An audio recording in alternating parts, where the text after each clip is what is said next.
Bismillahirrahmanirrahim. Assalamualaikum warahmatullahi wabarakatuh.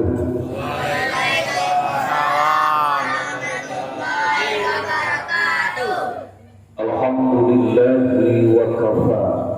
Assalatu wassalamu ala nabiyil mustafa wa ala alihi wa ashabihi ahla sidqi wal wafa. Amma ba'du, izinkan saya absen walaupun saya pasti gagal ini, nggak megang kertas, nggak megang pena, gagal juga dengan bahasa kampung. Dipayun, betul kan? Dipayun karena jelas-jelas kesembuhan saya pribadi orang sadaya dan saya mengenal dari media saja. Dan saya juga tahu rupanya beliau mengenal saya. Tadi menyebutkan identitas kampung saya, kampung Sanemba. Baru aja saya dikejutkan tadi obrolan dengan Abah Budi. Dikejutkan lagi datang beliau. Asli beliau nggak kenal dengan saya, percayalah. Tapi saya kenal dengan beliau. Adiknya sering berkunjung ke tempat saya di Batu Haji. Tapi saya qadarullah tak pernah ketemu dengan beliau. Sekalipun saya datang ke masjidnya. Begitu mendengar kata Suhaimi, orang pasar di atas, kan kami ya, Abim itu, apalagi itu takkan terputus tuh duluan KB. Jadi bingung saya ngomong bahasa Sunda. Ini yang lurus, yang kasar, yang mana nggak tahu. Jadi izinkan barangkali dominasi saya pakai bahasa Indonesia aja ya. Karena memang saya dilahirkan di kampung, memang tapi kemudian seperti anak yang tidak dirindukan dan dibutuhkan, dilempar keluar. Cuma alhamdulillah dilemparnya ke pesantren. Siapa lagi ya? Beliau Abah Khair, Abah Budi yang memiliki amanah atas nama lembaga PT KDH. Saya mati-matian ngapal PT KDH itu. Rupanya bahasanya pun bahasa sebelum EYD Pak ya. Apa itu? T jadi C. Cimande. Kalau boleh sekali ya, Cimande. Apa lagi itu? Tarik kolot. Tarik kolot. Kebon jeruk udah gilir. Dibahas nanti aja belakangan. Saya tugasnya kan ini nih, kata MC untuk menyampaikan sesuatu asli. Baru kali ini saya babak belur. Ketakutan, gemeter, mau ceramah. Padahal dimanapun saya diundang, percaya dirinya minta ampun. Begitu saya hadir di sini, bukan karena ada kesepuan saya yang saya takut durhaka, yang saya takut kualat, tapi memang dari awal kalimat keluar dari mulut-mulut orang Banten semuanya luar biasa, fase semua. Saya berani bertanya sama beliau yang mau masuk ke sini undang-undang, karena beliau saya tahu juga anggota PMD. Hampir banyak yang gagal di Batam ini di masjid. Boleh memang dia ketua DKM, boleh bahkan memang dia imam masjid, tapi belepotan baca Al-Quran. Ini menarik, Pak, luar biasa kita nih. Jadi saya pikir kalau saya ditanya apa yang didapatkan Kang Roni di kehadiran ini, bukan saya senang karena diundang ceramah bakal pulang bawa amplop. Kalau itu udah pasti saya akan bawa, kan gitu Pak ya? Pasti. Ya, saya senang ketika merasakan seperti di kampung.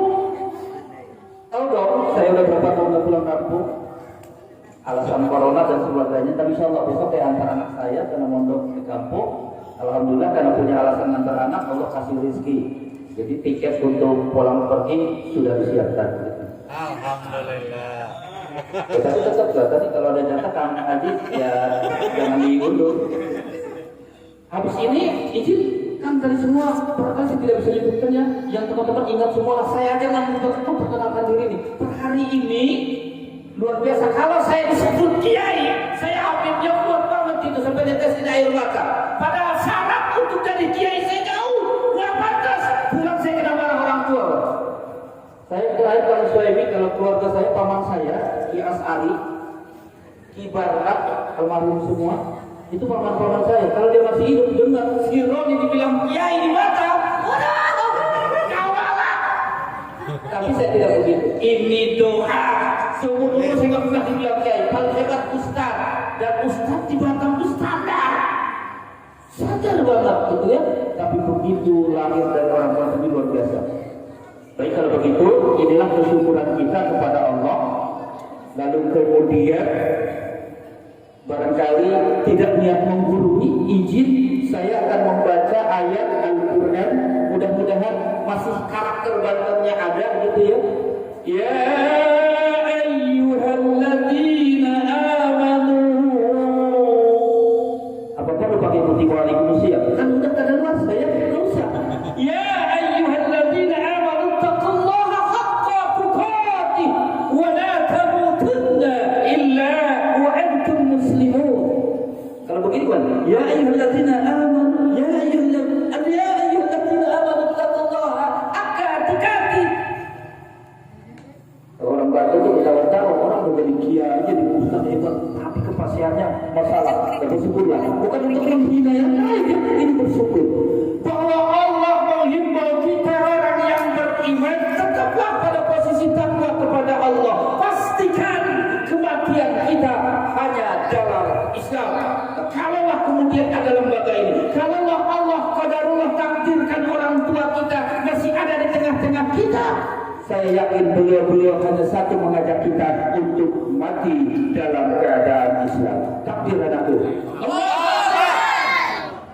Biar tahu nggak ya, di TTKB hari itu begini. Habis sama sekali nggak ngerti. Jangankan jurusan ke-13, yang pertama pun nggak paham. Nanti kita belajar. Saya izin ke Kang Haji, karena beliau sering mampir ketika kerja. Kang, di teras depan rumah kami halaman luas. Boleh nggak anak-anak diajarin silat? Boleh banget kata beliau. Jadi tunggu ya. Pertama tadi kan saya nggak khawatir lah ada pengulangan nama ya. Pasti orang Sunda, khususnya orang Banten, Roni Roni. Walaupun di kampung dan dipanggil Roni, terlalu keren panggilan Roni di kampung. Panggilan di kampung Hair, Kang Suemi, orang tadi yang lemon taros kedua di Mall Pangi, lemon taros Hair, Insya Allah. Tapi dia pernah bandel gitu kan, belum buat waktu alim, Insya Allah. Kemudian yang kedua, saya qadarullah ditakdirkan untuk membuat lembaga kecil-kecilan yang bernama Yayasan Mutiara Terpelihara Zakat, Pondok Pesantren Rumah Tahfidz Ma'had El Majnun, didampingi beliau. Saya mohon amanah beliau untuk jadi pembina, Kang Aris Hidayat. Beliau sesungguhnya aktif juga gitu, cuma karena kesibukan di paguyuban orang Banten tidak terlalu tampil di depan. Jadi izinkan sekalian mumpung nih besok-besok saya dan beliau qadarullah diamanahin ini anak-anak untuk kami bina dengan catatan tidak ada nilai komersial sedikit pun. Asli mereka kita bina berusaha untuk lillahi ta'ala dan kita punya keyakinan bahwa mereka masing-masing punya rezeki. Kepada ibu wabil khusus orang tuaku, kita kembali bersolawat kepada Rasul, mengajarkan buat anak-anak kita bahwa perintah solawat datang langsung dari Allah. Nah, ketika kita sholat Jumat, Bilal sering membaca ayat Innallaha wa malaikatahu yusalluna 'alan nabi ya ayyuhalladzina amanu sallu 'alaihi wa sallimu taslima. Kalau Allah perintahkan kita sholat, Allah tidak pernah bilang bahwa Allah sholat. Kalau Allah perintahkan kita puasa di bulan Ramadan, Allah tidak pernah membuat redaksi di dalam Al-Quran bahwa Allah dan malaikatnya lakukan puasa Ramadan. Tapi begitu Allah perintahkan kita bersolawat, Allah dahului bersolawat dan para malaikatnya. Agar gagal akan tidak sukses hidup kita kalau kemudian tidak cinta akan solawat. Ayo bersolawat. Allahumma salli ala Sayyidina Muhammad wa ala ali Sayyidina Muhammad. Udah usah kebanyakan mukadimahnya, kita terbatas waktu sangat tidak seperti penceramah asli lah ya, harus jam-jaman, cukup 15 menit saja memenuhi syarat kepada panitia bahwa ini halal bihalal, terutama buat anak-anakku. Kunan, tahu nggak? Kan bingung Pak, bukan saya nggak jaga bahasa Sunda apalagi bahasa Banten, tapi anak-anak saya nggak ngerti.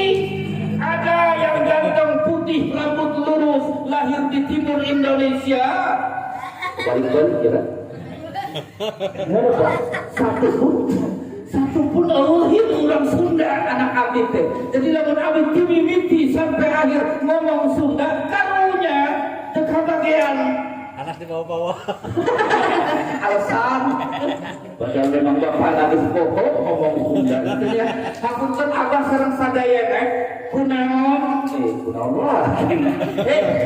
Kenapa sih kok kita tuh selepas hari raya mesti ada halal bihalal? Ya, mesti cerdas kita ya. Bertanyalah tentang amalan agama yang kita lakukan. Kunaon? Udah hafal? Paham? Tahu artinya? Kenapa kok mesti ada halal bihalal? Kan kita sudah sukses. Ramadan kita puasa, Ramadan kita dekat dengan Al-Quran.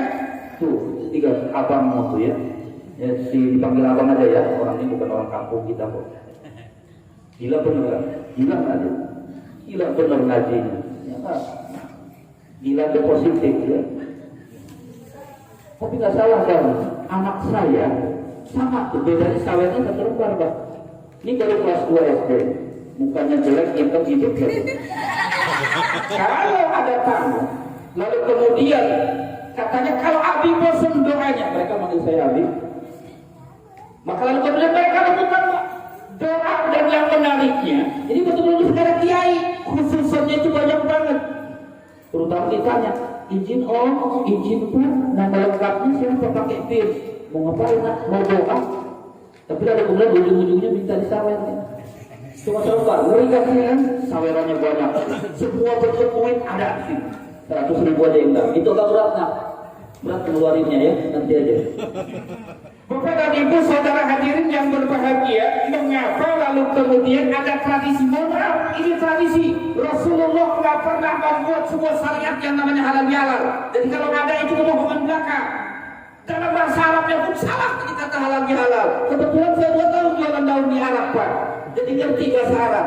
Halal bihalal. Tapi yang terpenting buat kita adalah bahwa setelah kita belajar berpikir sejenak, rupanya ini tepat dan sesuai dengan apa yang pernah terjadi di tempo dulu zaman Rasulullah masih hidup. Masih ingat Kang Hadi? Rasulullah turun dari mimbar, beliau bilang amin, amin. Waktu itu ya biar akrab lihat sama abah nih udah cerita kan pernah ke Pondok kan? Pernah nengok kan? Sekali kok nggak hafal ya, 2 kali agak sama, 3 kali baru udah dikepelin, kan dia ingat. Kurang memang anak-anak. Abang ini pernah datang bawa kurma, abang ini pernah datang bawa Quran loh. Jangan buang jasa orang. Baru nengok, baru dibilang. Masya Allah, sahabat ketika itu bertanya, ya Rasulullah, ketika beliau baru turun dari mimbar selepas khutbah Idul Fitri, bilang amin 3 kali, wahai Rasul, apa yang engkau aminkan? Lalu Rasulullah memberikan penjelasan ketika itu kepada para sahabat, wahai sahabatku, baru saja tadi malaikat Jibril berdoa tentang 3 hal. Ibu yang di dalam satu sangat menohok ibu. Sebenarnya ibu asli dari kampung kita semua nggak sih? Enggak dong. Karena perpaduan ya kan, jodoh mempertemukan, bisa jadi ada orang Padang, betul nggak Bu? Makanya tepat kalau saya tidak pakai bahasa Indonesia, pakai bahasa Sunda. Takut tersinggung, takut nggak ngerti. Bahaya, kan ada hadis Nabi, nggak boleh ngomong berdua yang satunya nggak ngerti, dosa. Alasan lagi, modus ya. Baik.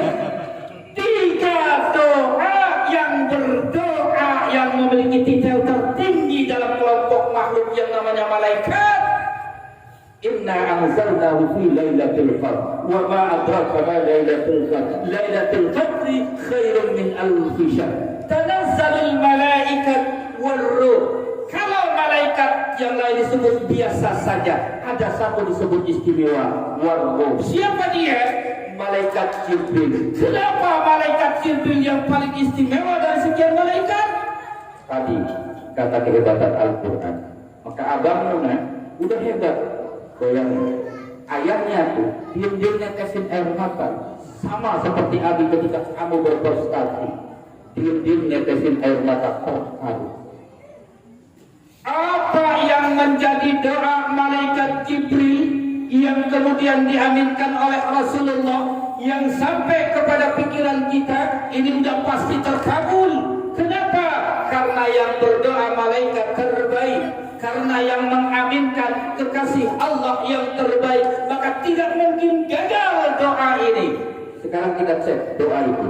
Yang pertama kata malaikat, ya Allah, ya Rabb, wahai Tuhanku, tolak, tunda pahala orang berpuasa, tunda pahala orang yang salat, tunda pahala orang yang zakat serta ibadah lainnya kalau dia durhaka kepada kedua orang tuanya. Ini jangankan kalian lah, ayahmu, bapak-bapak, apalagi orang tua ini tetap masih merasakan kapasitas sebagai seorang anaknya. Abi, kalau begitu, apa standar Al-Quran yang memberikan kita supaya tidak menjadi anak yang durhaka, supaya tidak gagal hasil Ramadan 1 bulan, supaya ibadah-ibadah di bulan Ramadan diterima oleh Allah? Hindari berbuat durhaka kepada kedua orang tua. Sungkeman, segera minta maaf di momentum hari raya. Maka lahirlah tradisi itu di tengah-tengah kehidupan kita. Standarnya adalah Allah bilang, wa qadara rabbuka alla ta'budu illa iyyah wa bil walidaini ihsana, sampai kalimat nanti ada kata uffin. Masa nggak tahu orang Malaysia kembarannya itu. Begitu ada kalimat uffin, anak santri ini mesti paham bahwa Allah mau sebagai seorang anak jangan pernah bilang dan berkata terhadap apa yang dikehendaki oleh orang tuanya. Nah, ambil piring. Jangan pernah mengatakan karena itu sudah standar parameter anak durhaka. Paham? Paham? Dan mulai hari ini anak-anakku, jangan pernah jadikan orang tuamu tempat di mana gagalnya kamu meraih cita-cita. Kalau kamu mau sukses seperti abah-abah di depan ini, kalau kalian mau sukses seperti ayah-ayah di hadapan kamu ini anakku, maka yang pertama yang mesti kamu lakukan adalah tetap untuk berbakti kepada orang tuamu. Tapi kalian tidak usah kasih air mata, lebay. Karena sekalipun orang tua kita sudah meninggal, jadilah kalian yang disebut Rasul, tidak terputus pahala amalnya, awalatu yang maulah. Jadilah kalian anak soleh. Syarat untuk menjadi anak soleh adalah pandai berdoa. Dan Abi sudah titipkan dalam kurun waktu 1 tahun ke belakang, semua kamu tak satu pun tak bisa berdoa, semua bisa, tinggal kamu amalkan. Sampaikan di kuburan orang tuamu agar kamu tetap fokus dalam keadaan anak soleh. Amin. Amin. Yang kedua, malaikat berdoa, ya Allah, ya Rabb, tolak dan tunda pahala seseorang, khususnya ini untuk kelompok ibu-ibu. Jikalau seorang istri durhaka kepada suaminya, maka dia tidak dapat hasil pahala yang dia raih sepanjang Ramadan. Naudzubillah. Maka saya titip buat seluruh ibu-ibu yang hadir di dalam acara ini, saudara saya, keluarga saya, mumpung Syawal belum habis, jumpailah suamimu masing-masing. Biarlah terkesan kamu terhina, mengemis, meminta maaf kepada suamimu. Yang terpenting, jadilah orang cerdas, jadilah seorang ibu yang cerdas. Tak mau pahala yang begitu hebat di bulan Ramadan gagal tak diberikan oleh Allah karena durhaka kepada suami. Saya tahu yang paling banyak ngaji dan tadarusan itu kan ibu-ibu, bukan bapak-bapak. Saya tahu yang paling rajin bersedekah makanan kepada tetangga itu ibu-ibu. Ayahnya tidak pernah tahu makanan seperti apa yang dibuat oleh ibu. Saya tahu kalau ibu-ibu baik silaturahimnya di bulan Ramadan, tapi akan gagal manakala dia durhaka kepada suaminya. Izin ibu, Rasulullah ketika Isra Mi'raj Beliau dipertontonkan oleh Allah lewat arahan malaikat Jibril. Ini surga wahai Muhammad. Banyak ya ibu-ibunya, perempuannya, alhamdulillah banyak. Yuk kita ke neraka, kata malaikat Jibril. Jibril, kok banyak perempuan yang di neraka? Betul Muhammad. Apa faktor yang menyebabkan seorang perempuan lebih banyak menghuni neraka? Lalu kemudian malaikat Jibril mengatakan sederhana sekali, bahwa yang lemah dari seorang perempuan itu, dia tidak memiliki rasa syukur, dia tidak dan kurang berterima kasih kepada suaminya.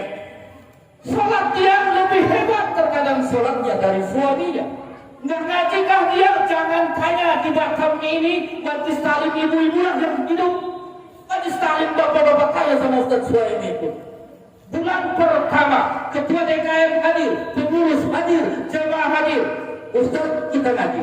Bulan kedua, Ustaz masih ngaji, tapi sudah mulai jemaahnya berkurang. Begitu bulan ketiga, pengurus nyampaikan, Ustaz sepertinya ngaji kita sampai di sini. Loh, kenapa kok baru bulan ketiga habis jemaahnya, nggak ada yang hadir lagi? Bapak-bapak, tapi kalau ibu-ibu dimanapun, per hari ini pun saya tidak pernah mengundang itu ibu-ibu abang. Tahu-tahu mumpul di gubuk saya yang reot. Tahu-tahu saya pindah mengelola anak-anak itu masih juga pada ngumpul. Begitu saya bilang tidak bisa di sini, biarlah Ustaz saya siapkan tempat ibu-ibu. Tapi ada yang mesti diwaspadai oleh ibu-ibu ketika dia durhaka kepada suaminya. Dan ketika itu yang mesti paling kita khawatirkan wahai ibu-ibu semua, ketika ibu bermaksiat, tidak saja ibu yang harus bertanggung jawab untuk dihunikan, ditempatkan di neraka, melainkan ada 4 laki-laki yang mengiringi ibu. Siapa mereka? 1, ayah dari ibu. 2, abang dari ibu. 3, suami dari ibu. 4, anak laki-lakimu ibu akan ibu bawa ke dalam neraka karena maksiatmu. Maka lalu kemudian sejarah mencatat, kalau seorang bapak yang saleh belum tentu lahir anak yang saleh. Siapa dia? Nabi Nuh. Anaknya yang Kan'an, yang kiri gak ada ya, Kan'an tak saleh, walaupun ayahnya saleh. Tapi cek kalau ibu-ibu yang salehah, Maryam, ibu yang salehah, sekalipun tidak diwariskan seorang ayah, khususan ini ibu melahirkan seorang nabi yang istimewa, bahkan diperebutkan oleh tetangga sebelah. Artinya ibu menjadi ukuran kesuksesan keluarga. Maka per hari ini seorang ayah yang sukses, waspadailah istrinya. Tapi kalau lalu kemudian diketemukan ayah sukses, bisa jadi di balik ayah yang sukses adalah ada seorang ibu yang sungguh mampu mengamalkan pesan agama. Dan yang terakhir, doa malaikat Jibril adalah, ya Allah, ya Allah, tunda pahala hambamu dari puasa, zakat, sholatnya, mobil khusus sepanjang Ramadan. Kalau kemudian dia tak sanggup menata nilai-nilai hablum minan nas yang kemudian populer dengan nilai-nilai silaturahim. Dari sini bisa kita simpulkan mengapa para ulama terdahulu, kiai-kiai kita, guru-guru kita mesti luangkan waktu di bulan Syawal untuk mengadakan yang namanya ini dia halal bihalal. Karena kita khawatir kalau kemudian kapasitas kita sebagai seorang anak gagal meraih pahala karena durhaka kepada kedua orang tua, maka lalu kemudian kita memaksimalkan pulang kampung mudik.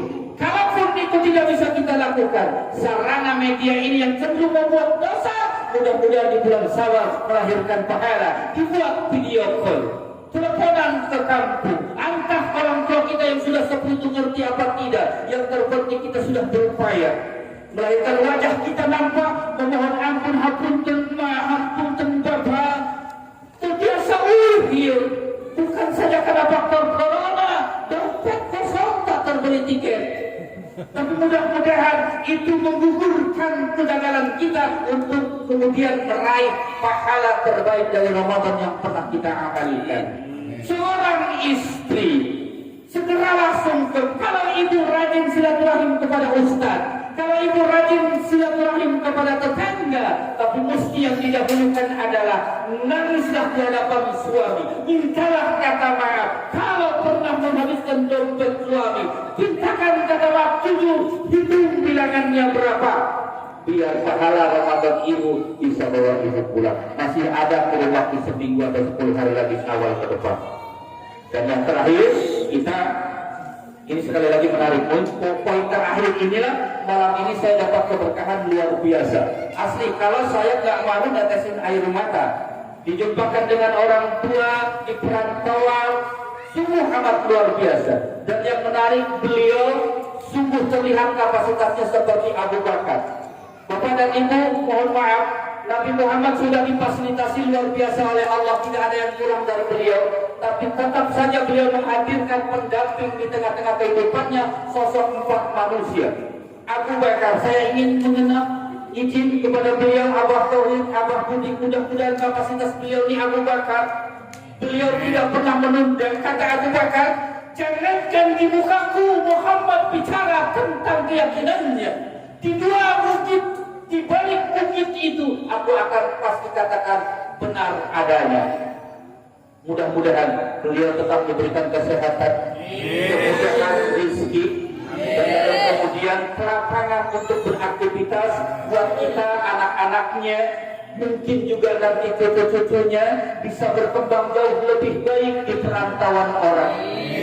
Dan tentu buat sahabat saya, saudara saya, keluarga saya yang per hari ini saya belum dapat mengingat identitas bapak-bapak semua. Insya Allah saya berjanji besok lusa kalau ada momentum apapun, undang saya, bukan atas nama sebagai penceramah karena repot harus dipikirkan transportasinya. Undang seperti biasa saya suruh duduk di pojokan pun jadi. Karena per hari ini lalu saya bahagia gembira. Kemarin izin saya agak curhat ini. Sudah dihadiri oleh Ketua PUB Kota Batam sampai ke tempat saya dan saya lugu banget. Beliau bilang, Pak Ustaz, nanti kondisikan di Batu Ajilan. Siap, saya minta database-nya. Padahal saya ini tidak kurang-kurang amat ya. Waktu di Serang saya pernah didaulat Bang, sekretaris Demokrat. Walaupun saya nggak cinta juga dengan partai, tapi karena nyambung dengan kawan atas nama kawan, mau aja.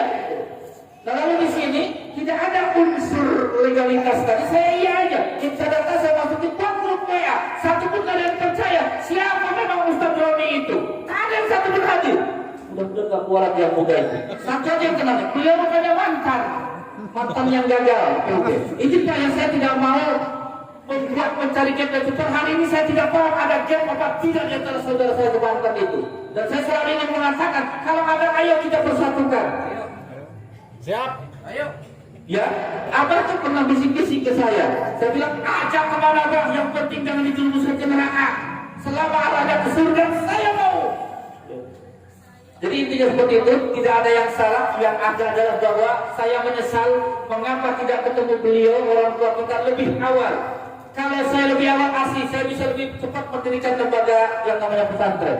Sejauh ini saya datang ke pasar ini Abah, itu janji dengan kawan saya bahwa saya tinggalkan tanah 1 hektar di Ciamas, hibah dari Pak Haji Bayi Mulia Sarif. Ketika itu saya berdampingan dengan kawan alumni Gontor, dan rupanya ke hari ini pun kawan saya gagal. Saya oke, anak saya bersama baru 8 bulan dan bukan tiket pesawat tahu, kapal laut keluh, ramai penuh, luar biasa ujiannya. Sampai Batam Serentak Purwo nggak ngerti. Garap saya tanah di Bengkok, tahu di mana saya nggak tahu persis itu. Kawan saya, Ustaz Bahrul Safar Daitan, pernah dengar? Pasti kenal, beliau di masanya populer banget. Sekarang lagi istirahat panjang. Istirahat panjang ya enggak ya? Istirahatlah beliau dari aktivitas dakwah. Apakah saya harus kecewa? Tentu tidak. Kalau kemudian saya jalani hidup ini dengan tidak sesuai janji yang beliau sampaikan, tapi justru ada banyak pelajaran yang beliau berikan per hari ini.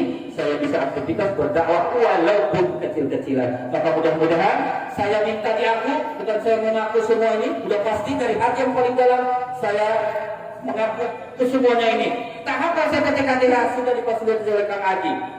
Teater Bocah Banten, tentu saya kepengen banget ini. Ini orang-orang yang tentu punya kapasitas skill tertentu, nggak bakal masuk kepada kelompok teater kalau nggak punya skill. Maka ini pasti saya rindukan, tentu wabil khusus doa-doa terbaik dari abang-abang orang tua kita. Mudah-mudahan saya bisa tadi betul kata Pak Toib istiqomah, karena tidak gampang. Ketika saya mungkin kebingungan nyari makan buat anak-anak, ya paling nangis saja menghadap kepada Allah. Dan alhamdulillah tidak lama, malam nangis, pagi Allah kasihkan. Apa masalah pun per hari ini alhamdulillah apa? Tidak lama, paling lama durasi 1 minggu. Pernah saya nangis karena gagal ditolak oleh perbankan, baik itu Bank Riau Kepri, Bank Mandiri, karena saya tidak memiliki kapasitas kelengkapan administrasi dari yayasan yang saya buat. Tapi subhanallah, nangis saya 1 minggu, ajak anak ini bangun di sepertiga malam, lalu kemudian jam 10 pagi datang direktur BSI. Nyasar katanya, mohon maaf Ustaz, saya nggak niat ke tempat ini apa namanya? Rumah Quran, Bu, ibu-ibu. Direktur yang di wilayah Banyuwangi. Apa yang saya bisa bantu? Kok rasanya saya pengen mampir ke sini? Kalau gitu Bu, karena ibu dari seragamnya adalah orang perbankan, saya ini pas lagi punya masalah, nggak punya rekening. Malu dong kalau ditanya Ustaz, kalau kirim rekeningnya, yang saya kirim pribadi. Apa kau hidup nggak percaya di korupsi pasti itu sama si Ustaz Roni. Tapi begitu saya, sudah Ustaz punya apa? Saya punya akta yayasan. Sini kasih setampnya 1 minggu langsung di. Dan bukan tabungan biasa. Langsung dia namanya tabungan yang bakal isi dia banyak. Apa namanya? Apa itu Pak? Tabungan yang bentuknya bakal ada isinya banyak itu. Giro ya. Apa namanya? Giro. Kok nggak pada tahu pada punya duit ya? Saya yang nggak paham sebenarnya Kak. Saya nggak paham. Saya punya tabungan itu tabungan siswa, tabungan simpedes. Ini punya orang kecil, orang kampung. Gitu. Ada tabungan yang nominalnya bakal gede. Kata direktur bank tadi, Ustadz buatnya ini nih, tabungan giro, betul ya Pak? Itu kan giro nih. Loh, duitnya dari mana Bu? Tenang aja. Orang ini punya yayasan, bukan punya Ustadz.